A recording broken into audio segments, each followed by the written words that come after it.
소프트웨어 설계를 하려면 우선 객체에 대해서 알아야 돼요.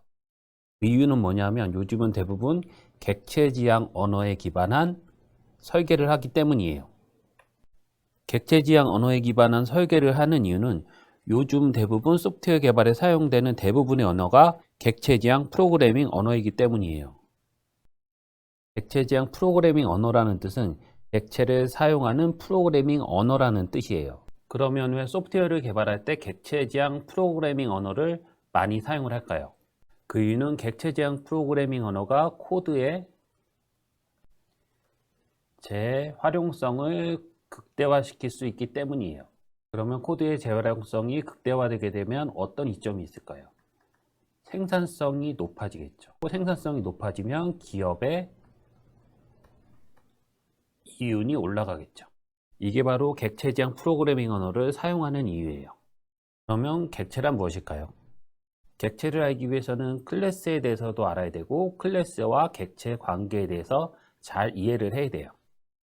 그럼 클래스에 대해서 알아보면 클래스는 객체를 만들어내기 위한 설계도 혹은 틀이 되는 거고, 객체는 이 클래스를 이용해서 만들어낸 프로그래밍 상에서 실체화된 것이라고 보면 되는 거예요. 소프트웨어 개발 과정에서 설명했던 것처럼 또다시 건축하고 비교를 해보면 클래스는 건축에서의 설계도와 비교를 할 수가 있고, 객체는 이 설계도를 이용해서 만들어진 집과 비유할 수가 있어요. 클래스와 객체의 관계를 붕어빵 틀과 붕어빵으로도 비유를 할 수가 있어요. 붕어빵 틀 하나가 있으면 붕어빵을 100개도 만들 수가 있고 1000개도 만들 수가 있죠. 붕어빵의 재료로 쌀을 사용할 수도 있고 밀가루를 사용할 수도 있고 내용물로 팥을 사용할 수도 있고 햄을 사용할 수도 있죠. 하나의 붕어빵 틀로 여러 개의 다른 붕어빵을 만들어낼 수가 있다는 거예요. 그리고 클래스의 구성 요소를 보면 필드와 메서드 그리고 생성자라는 게 있어요. 그래서 이 필드 같은 경우에는 어떤 값을 저장하는 기능, 그리고 메서드 같은 경우에는 어떤 액션의 기능, 그리고 생성자는 초기화의 기능이 있어요. 그래서 이 클래스를 실체화한 객체를 보면 값을 저장하는 건 필드, 메서드 이렇게 있죠. 근데 실질적인 어떤 실체화된 것에 값을 저장하는 거는 필드, 어떤 기능이 저장이 되는 건 메소드, 이렇게 보시면 돼요. 그래서 하나의 설계도의 집의 색깔이 흰색, 파란색, 그리고 창틀이 흰색, 창틀이 검은색, 이런 식의 집을 짓고 싶으면 실질적으로 검은색, 흰색, 파란색 이런 것들이 다 필드에 저장이 되어 있는 거죠. 그리고 문을 완전히 열 수 있는 것, 문을 반만 열 수 있는 것, 이런 기능이 있다는 걸 보면 이런 것들은 메소드에 저장이 되는 거예요. 그래서 이제 간단하게 생각하면 클래스는 하나의 틀, 객체는 어떤 실체화된 것인데 이 실체화된 게 뭐냐면 크게 보면 어떤 값을 저장할 수 있는 큰 구조라고 보면 되는 거예요.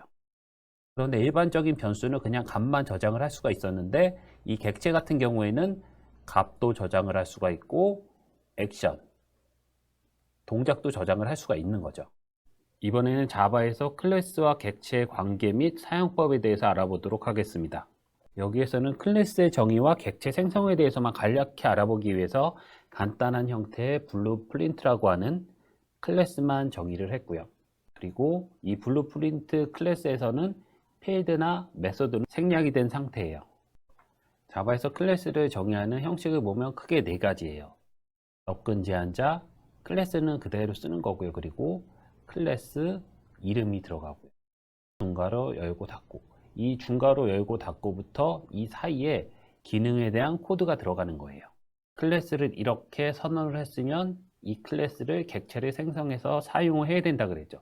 클래스를 아무리 잘 만들어 놓아도 객체를 생성해서 사용을 하지 않으면 전혀 소용이 없어요. 여기 나와 있는 이 코드가 자바에서 클래스를 이용해서 객체를 생성한 코드예요. 여기서 보면 객체가 화이트하우스, 블루하우스 두 개가 생성이 된 거예요. 아까 그림에서 봤듯이 설계도 하나 갖고 흰색 집, 파란색 집 이렇게 만들었죠. 이거를 실체화한 코드가 되는 거예요. 자바에서 객체를 생성하는 형식을 보면 맨 처음에는 클래스 이름이 들어가고요. 그리고 두 번째 변수명이 들어가요.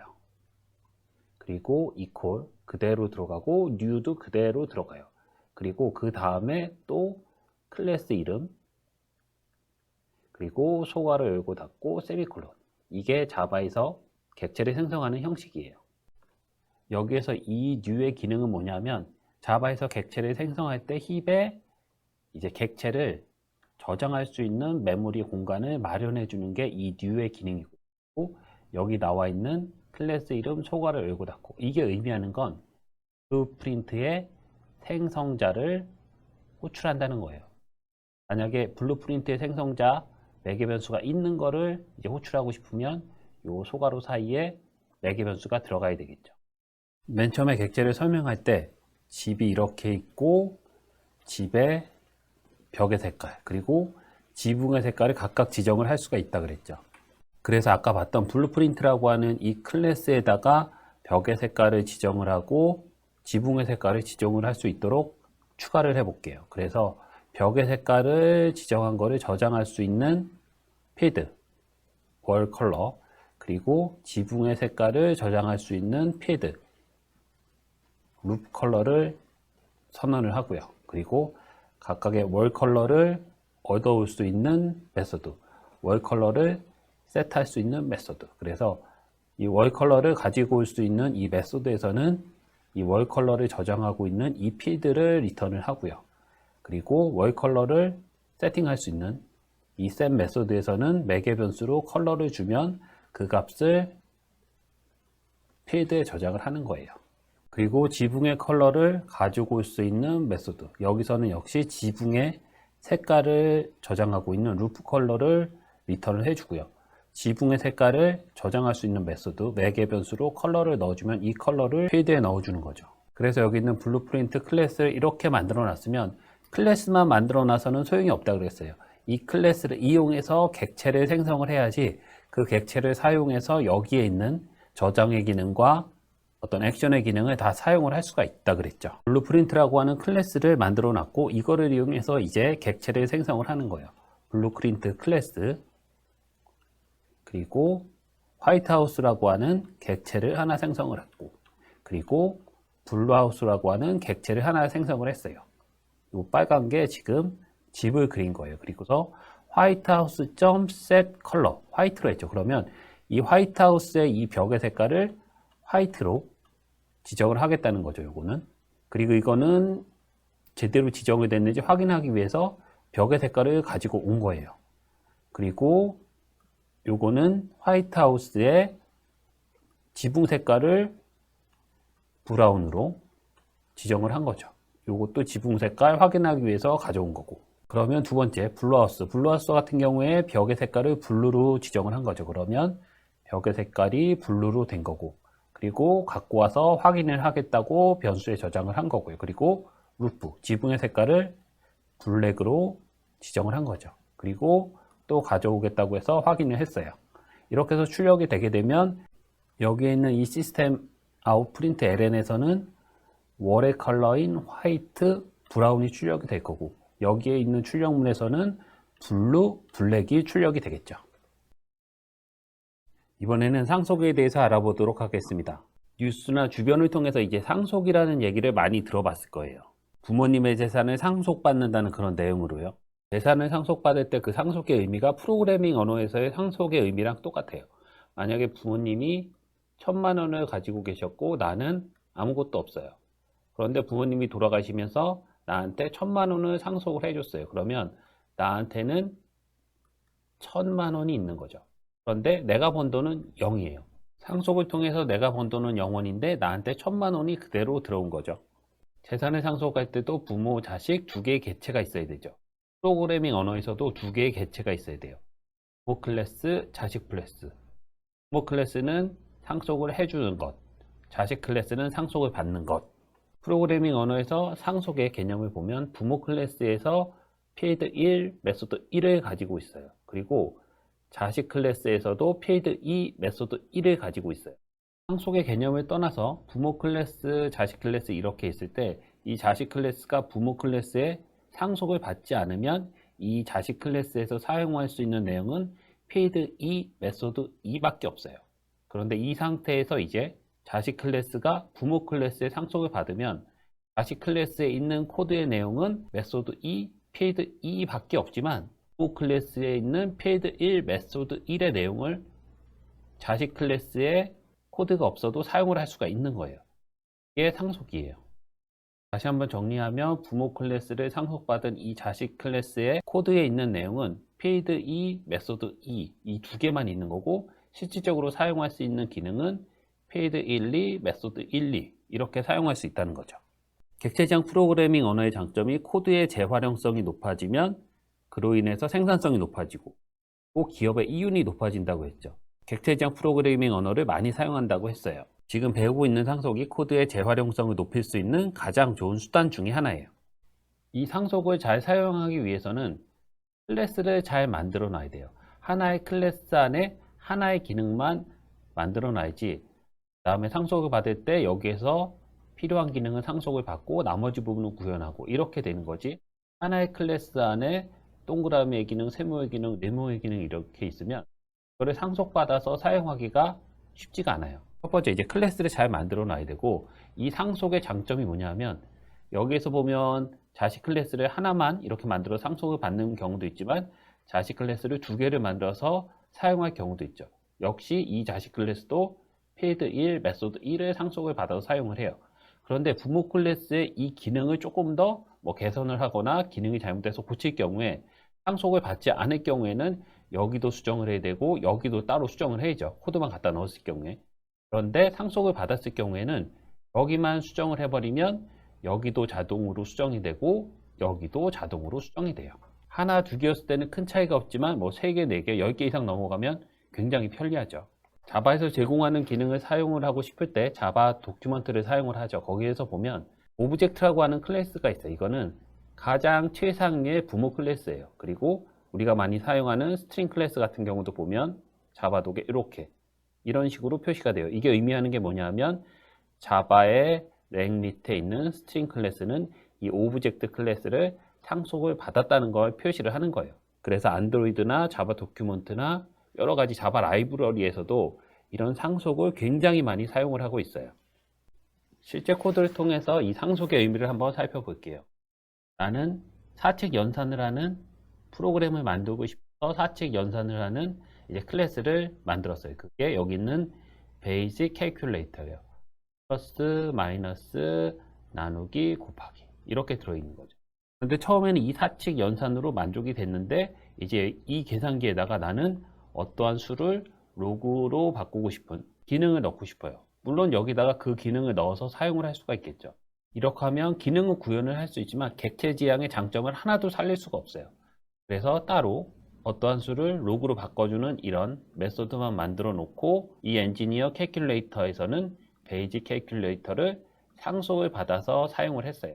이 엔지니어 캘큘레이터에는 플러스, 마이너스, 곱하기, 나누기는 없어도 실질적으로 이 기능을 다 사용을 할 수가 있다는 거죠. 이게 상속이라는 기능이에요. 그래서 자바에서 메인문에서 보면 엔지니어 캘큘레이터 객체를 생성하고 거기에 있는 add라고 하는 메소드를 호출했죠.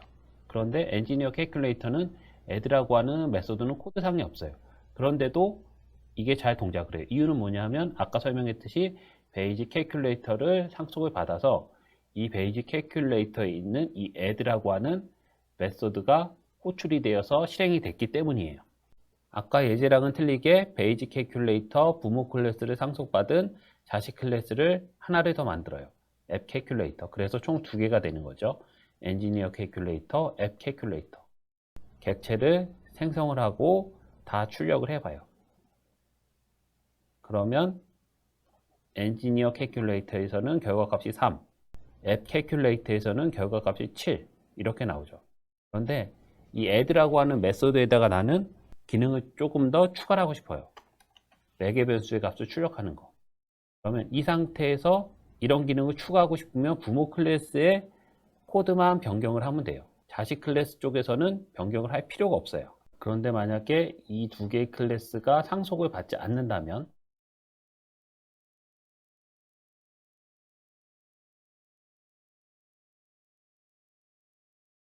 각각의 사칙 연산이 각각의 클래스에 들어가겠죠.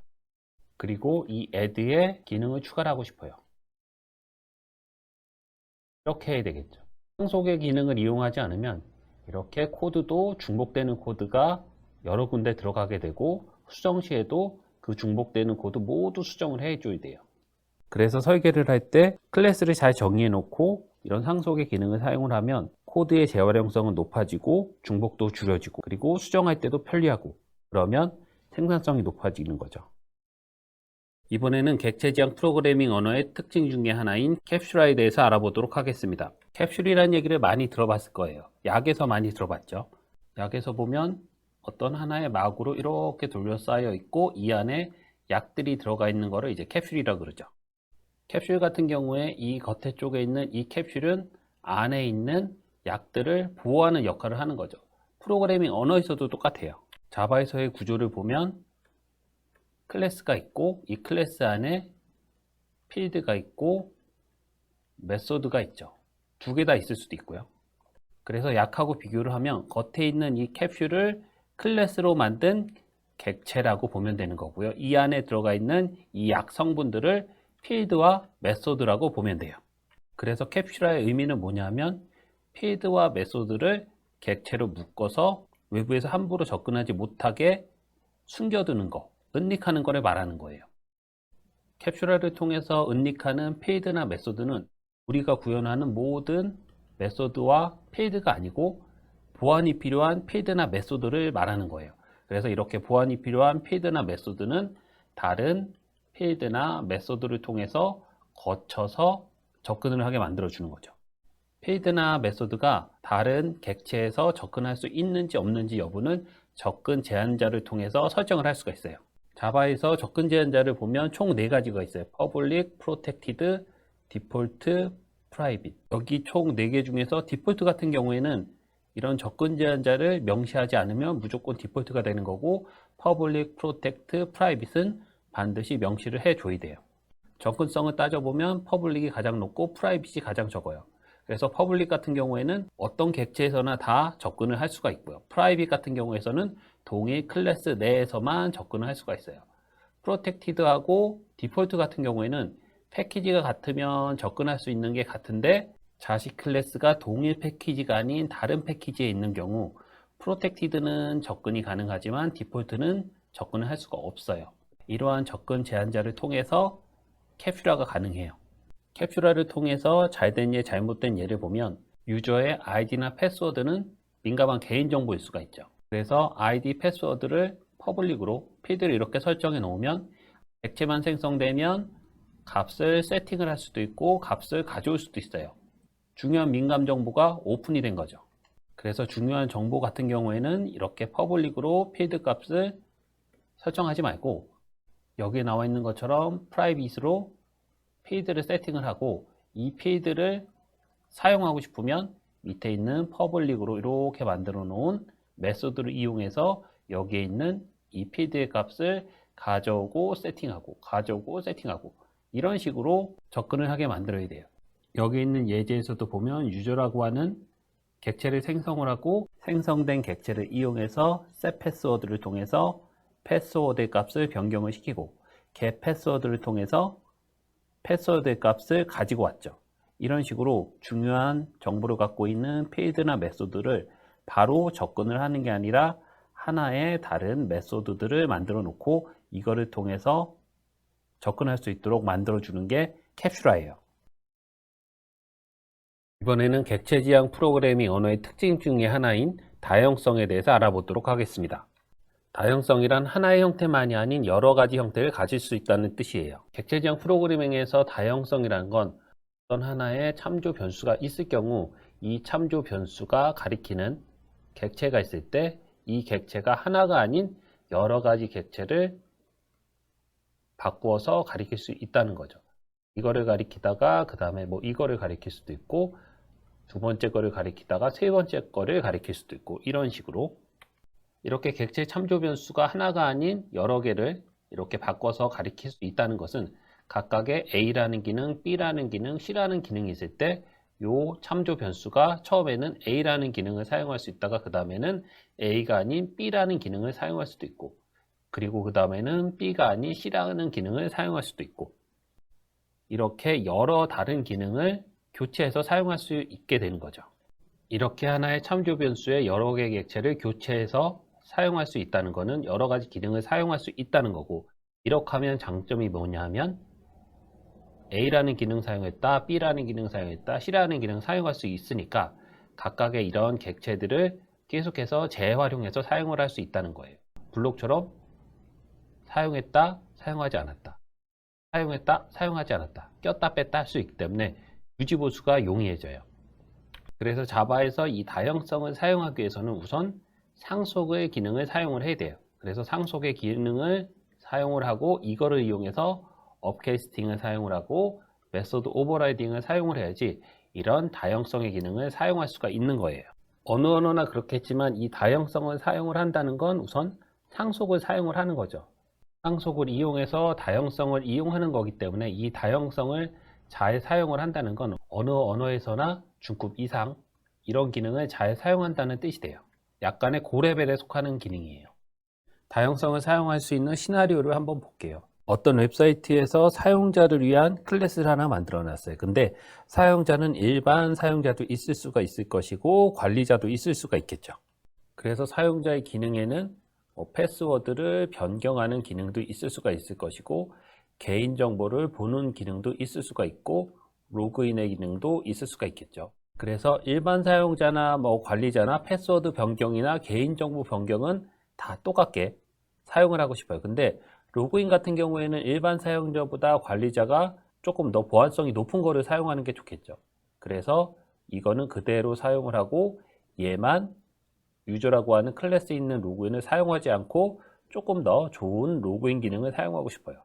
그럴 때 사용할 수 있는 게 이 다형성이에요. 패스워드 변경이나 개인정보 변경 같은 경우에는 유저의 기능을 그대로 이제 사용하고 싶으니까 우선 이 어드민이라고 하는 클래스는 유저의 클래스를 상속을 받아야 되겠죠. 그래서 이렇게 상속까지만 받으면 패스워드 변경, 개인정보만 그대로 사용하고 로그인은 따로 사용을 하고 싶은데 상속까지만 하면 이 로그인도 상속이 돼요. 그래서 어드민도 보안성이 낮은 이 로그인 기능을 사용할 수 있게 돼요. 그래서 어드민은 이 로그인 기능만 따로 구현을 해서 사용을 하고 싶으면 이 메소드 오버라이딩이 사용이 돼야 될 거예요. 이 메소드 오버라이딩을 사용을 하기 위해서는 업캐스팅을 사용을 해야 돼요. 이 메소드 오버라이딩은 뭐냐면 관계에 있는 이런 클래스에서 상속관 클래스에 있는 선형은 다 똑같아요. 이렇게. 그런데 이 구현 부분만 틀리게 구현을 하는 거예요. 이게 메소드 오버라이딩이에요. 그래서 이 업캐스팅은 뭐냐면 상속 관계의 부모 클래스와 자식 클래스의 객체가 있을 때 부모 클래스 변수에 자식 클래스의 객체를 넣어주는 거예요. 이거죠. 부모 클래스의 참조 변수에 자식 클래스의 객체를 넣어주는 거예요.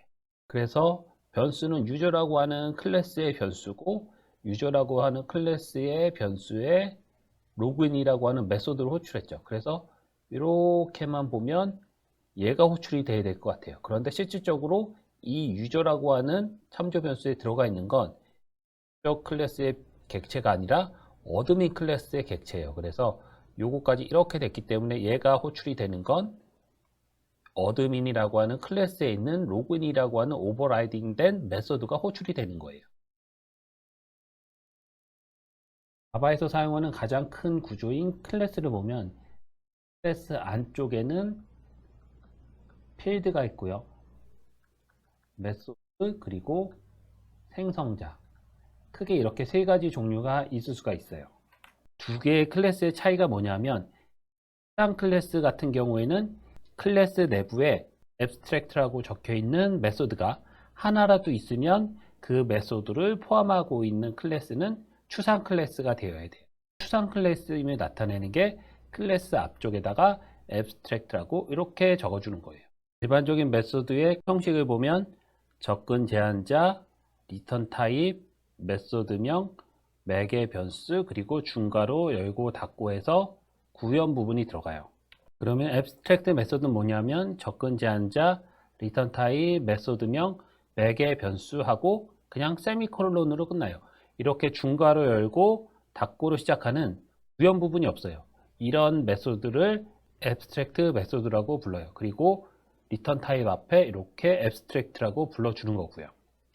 클래스를 선언하는 형식은 클래스와 abstract 클래스가 이렇게 틀리고요. 그리고 객체를 생성하는 형식도 틀려요. 일반적인 클래스 같은 경우에는 클래스 이름, 변수명 equal new, 생성자 이렇게 되죠. 그런데 abstract 클래스 같은 경우에는 구현 부분이 없는 메소드가 있기 때문에 이 클래스명을 갖고 바로 객체를 생성을 할 수가 없어요. abstract 클래스의 객체를 생성하는 방법은 첫 번째 abstract 클래스를 상속받은 클래스를 하나 만들어야 돼요. 이렇게. 그리고 두 번째 업캐스팅 형식으로 상속받은 클래스의 객체를 생성을 하고 그거를 이 abstract 클래스의 변수에다가 저장을 해요. 그리고 나서는 일반적으로 객체 사용하는 거랑 똑같아요. 객체.메소드. 객체는 pig의 객체가 들어가 있지만 pg.animalsound 하면 pig에 있는 이 animalsound 메소드가 호출이 돼서 실행이 되고요. pg.sleep을 하면 이 pig에는 슬립이 없죠. 그래서 이 슬립은 애니멀 클래스에 있는 이 슬립 메소드가 호출이 돼서 실행이 되는 거예요. 형식적으로 abstract 클래스가 일반 클래스와 다른 점을 살펴봤고요. 언제 이 abstract 클래스가 이제 사용이 되냐 하면 혼자 모든 소프트웨어를 다 만들 수도 있어요. 그런데 요즘에는 일이 크다 보니까 이거를 모두 만들지는 못하고 조각조각 자신의 부분을 만들어서 붙이는 형식으로 이렇게 개발을 해요. 그래서 여러 사람들이 개발을 할 때 이렇게 붙이는 이런 접합부 같은 경우를 이제 설계 규격을 만들고자 할 때 이 abstract 클래스를 사용을 하고요. abstract 클래스 같은 경우에는 구현되어 있는 부분이 있고 구현이 되어 있지 않은 부분, 이렇게 두 가지가 있죠. 그래서 이렇게 구현이 되어 있는 부분은 공통으로 사용하고 구현이 되어 있지 않은 부분은 옵션에 따라 다르게 사용할 때 이 abstract 클래스를 많이 사용을 해요. 그런데 하나의 클래스 안에 구현 부분이 들어가 있기 때문에 이런 것들이 코드가 오픈이 될 수 있기 때문에 요즘에는 abstract 클래스는 많이 사용을 하지 않아요. 다음에 나올 인터페이스를 대부분 사용을 하죠. abstract 클래스를 사용할 수 있는 예를 하나 보면 온라인 쇼핑몰을 보면 온라인 쇼핑몰에 그려지고 구매, 개인정보 이런 것들은 구현 부분으로 만들어 놓고 온라인 쇼핑몰 같은 경우에 결제라는 부분이 여러 부분 나눠 있죠. 뭐 네이버페이가 있을 수도 있고 카카오페이가 있을 수도 있고 그렇게 여러 옵션으로 사용할 수 있는 이런 부분들을 설계 규격을 만들어 놓고 카카오페이에서 이 규격에 맞게 만들어 와라. 그러면 우리가 붙여서 사용할게. 네이버페이 같은 경우에는 똑같은 요 규격에 맞춰서 가지고 와라. 그러면 우리가 사용할게. 이렇게 놓으면 공통적인 부분에서 결제 부분을 사용할 때 객체 생성만 다른 객체로 생성하고 똑같은 메소드로 호출해주면 객체에 따라서 카카오페이가 호출이 될 수가 있고 네이버페이가 호출이 될 수가 있어요. 코드에서 보면 이 부분이 되는 거예요. 여기를 네이버페이 객체로 생성을 하면 네이버페이 결제가 실행이 되는 거고 카카오페이 객체로 생성을 하면 카카오페이 결제가 실행이 되는 거죠. 이번에는 자바의 가장 중요한 요소 중에 하나인 인터페이스에 대해서 알아보도록 하겠습니다. 프로그램을 만들 때 그 프로젝트의 크기가 크기 때문에 한 사람이 모든 것을 할 수가 없어요. 그래서 만약에 이런 로봇에 프로그램을 만든다고 하면 머리 한 명, 뭐 몸통 한 명, 팔 한 명, 다리 한 명 이렇게 넷이서 나눠서 한다고 치면 인터페이스의 역할은 이 머리하고 몸통, 그리고 팔하고 몸통, 그리고 다리하고 몸통 이런 접합부에 어떤 프로그램에 대한 하나의 설계도를 만드는 거라고 보면 돼요. 그래서 이런 접합부를 어떻게 만들지 미리 정해놓는 거죠. 그래서 팔에서는 이런 모양으로 만들 테니 몸통에서는 이런 모양으로 만들어 놔라. 그래야지 나중에 붙일 때 이게 문제없이 붙여지겠죠. 만약에 이러한 약속 없이 그냥 팔 만드는 사람 마음대로, 몸통 만드는 사람 마음대로 이렇게 막 만들다 보면 팔 만드는 사람은 이렇게 네모나게 접합부를 만들었는데 몸통은 세모나게 만들었을 수가 있어요. 이렇게 하면 제대로 다시 붙일 수가 없는 거죠. 작업을 다시 해야 돼요. 그래서 사전에 이렇게 접합부를 어떻게 만들지 정해놓는 거, 약속하고 설계하는 거, 그런 게 이 인터페이스의 역할이라고 보면 돼요. 그래서 머리, 팔, 몸통, 다리 이렇게 각각 네 부분으로 만들면서 이제 진행이 되다 보면 머리하고 팔하고 다리는 다 만들어 놨어요. 근데 몸통이 아직 다 만들지를 못해서 이런 다 만들어 놓은 부품들을 붙이지를 못하고 있는 거예요. 이렇게 인터페이스를 사용했을 때 이제 장점은 뭐냐면 이런 접합 부분을 처음에 어떻게 만들지 약속을 해놓은 거죠. 표준화가 가능해지는 거예요. 이 표준화로 인해서 다른 부분의 진행상을 기다릴 필요가 없어서 개발 시간이 단축이 돼요. 그리고 이 결합도를 낮출 수가 있어요. 결합도는 뭐냐면 팔, 다리, 머리 이런 것들을 붙일 때 이렇게 레고 형식으로 끼워 맞추면은 뗐다 붙였다 하기가 쉽죠. 그런 게 아니라 아예 본드로 붙여버리는 거예요. 그러면 붙어는 있지만 다음에 재사용을 위해서 뭐 팔만 떼어낸다든지 이렇게 재사용을 하기가 어렵죠. 그래서 프로그래밍 쪽에서의 결합도도 이거랑 비슷해요. 이미 만들어진 프로그램의 일부분이 있을 경우 이것만 떼어서 다른 데 사용을 하고 싶어요. 그러면 이 부분만 떼어내면 가능한 건지 아니면 그 주위에 있는 다른 코드들도 같이 떼어내야 되는 건지.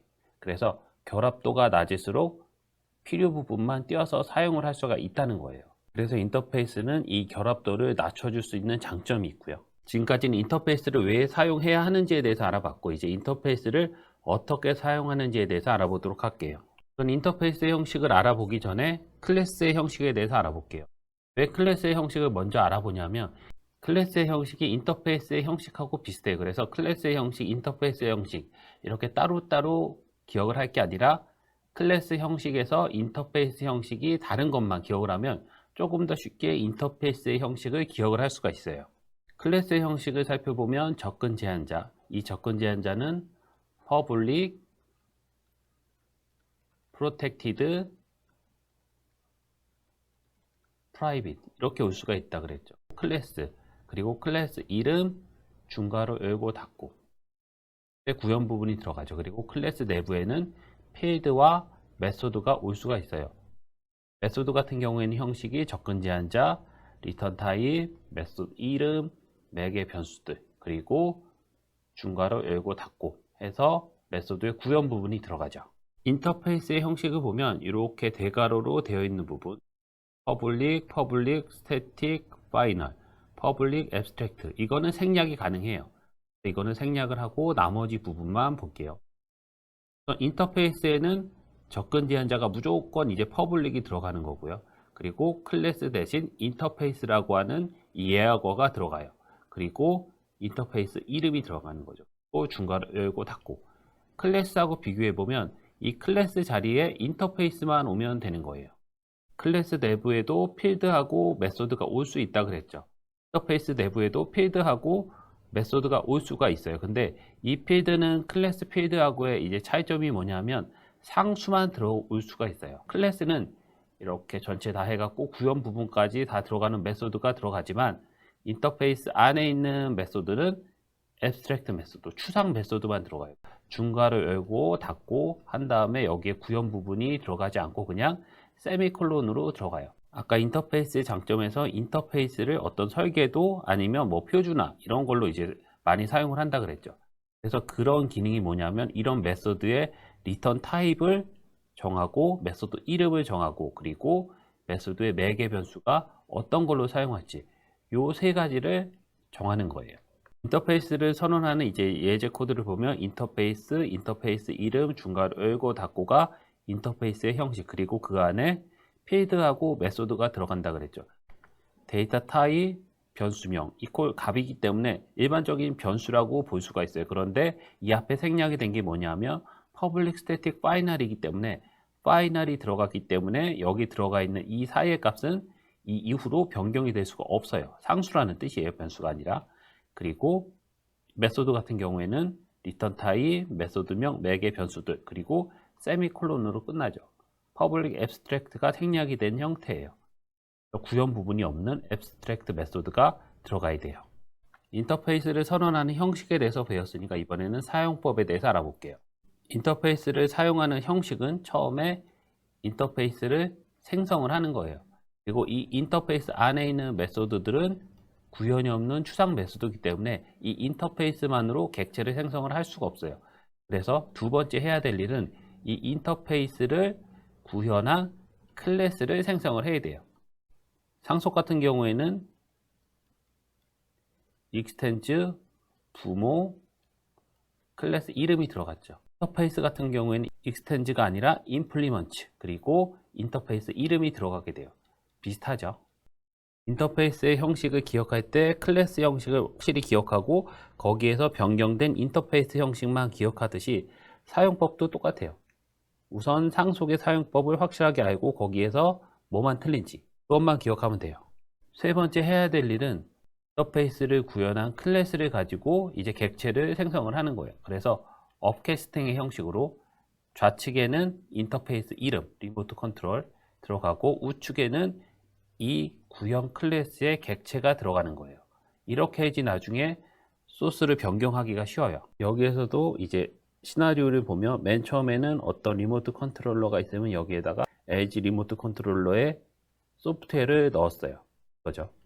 그러면 LG 리모트 컨트롤러 이 클래스의 이 메소드들이 이거를 통해서 실행이 되죠. 그런데 조금 있다가 이제 LG 말고 SKT에 이제 소프트웨어를 넣어야 돼요. 그러면 이거를 주석 처리하고 여기를 주석을 풀어버리면